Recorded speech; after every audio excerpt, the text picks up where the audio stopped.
पहला पाठ श्रेष्ठ गीत 3:1-4 या 2 कुरी 5:14 कैरेट 1 मैं वो व्यक्ति हूं जिसने उसके क्रोध के डंडे की पीड़ा झेली है। कैरेट 2 वो मुझको ढकेलकर अंधेरे में ले आया है जहां कोई प्रकाश नहीं। कैरेट 3 वो दिन भर बारंबार अपना हाथ अकेले मुझ पर उठाता है। कैरेट 4 उसने मेरे मांस और मेरी चमड़ी को क्षीण कर दिया है और मेरी हड्डियां तोड़ डाली हैं। योहन 20:1-2 11-18 की सामग्री का हिंदी पाठ। सुसमाचार योहन 20:1-2 11-18। कैरेट 1 मरियम मगदलेना सप्ताह के प्रथम दिन तड़के मुंह अंधेरे ही कबीर के पास पहुंची। उसने देखा कि कबीर पर से पत्थर हटा दिया गया है।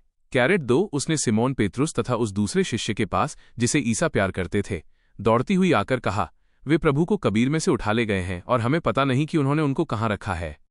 कैरेट 11 मरियम कबीर के पास बाहर रोती रही। उसने रोते रोते झुककर कबीर के भीतर दृष्टि डाली। कैरेट 12 और जहां ईसा का शव रखा हुआ था वहां उजले वस्त्र पहने 2 स्वर्गदूतों को बैठा हुआ देखा, एक को सिरहाने और दूसरे को पैताने। कैरेट 13 दूतों ने उससे कहा, भद्रे, आप क्यों रोती हैं? उसने उत्तर दिया, वे मेरे प्रभु को उठा ले गए हैं और मैं नहीं जानती कि उन्होंने उनको कहाँ रखा है। कैरेट 14 वह ये कहकर मुड़ी और उसने ईसा को वहां खड़ा देखा किंतु उन्हें पहचान नहीं सकी। कैरेट 15 ईसा ने उससे कहा, भद्रे, आप क्यों रोती हैं? किसे ढूंढती हैं? मरियम ने उन्हें माली समझकर कहा, महोदय, यदि आप उन्हें उठा ले गए तो मुझे बता दीजिए कि आपने उन्हें कहाँ रखा है और मैं उन्हें ले जाऊंगी। टू द पावर ऑफ 16 इस पर ईसा ने उससे कहा, मरियम। उसने मुड़कर इब्रानी में उनसे कहा, रब्बोनी अर्थात गुरुवर। कैरेट 17 ईसा ने उससे कहा, चरणों से लिपटकर मुझे मत रोको, मैं अब तक पिता के पास ऊपर नहीं गया हूं।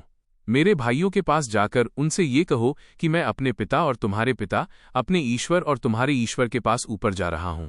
कैरेट 18 मरियम मगदलेना ने जाकर शिष्यों से कहा कि मैंने प्रभु को देखा है और उन्होंने मुझे ये संदेश दिया। चिंतन, जब तक पवित्रता से हमारी प्रत्यक्ष मुठभेड़ न हो जाती तब तक हम ईश्वरीय उपस्थिति का अनुभव अपने जीवन में नहीं कर सकते। आज के सुसमाचार में हम मरियम मगदलेना की अथाह भक्ति को देखते हैं। उसका प्रेम ऐसा करने के लिए उसे उत्प्रेरित करता है।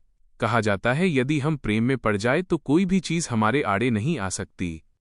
मरियम प्रभु यसु के प्रेम में इतना विलीन थी कि वे सूर्योदय तक के लिए रुक नहीं सकी। उसे बड़े पत्थर को लुढ़काने की कमजोरी का भी ध्यान न था, पर प्रभु यसु ने उसे इस धरातलीय प्रेम को आध्यात्मिक प्रेम में रूपांतरित करने का निमंत्रण दिया।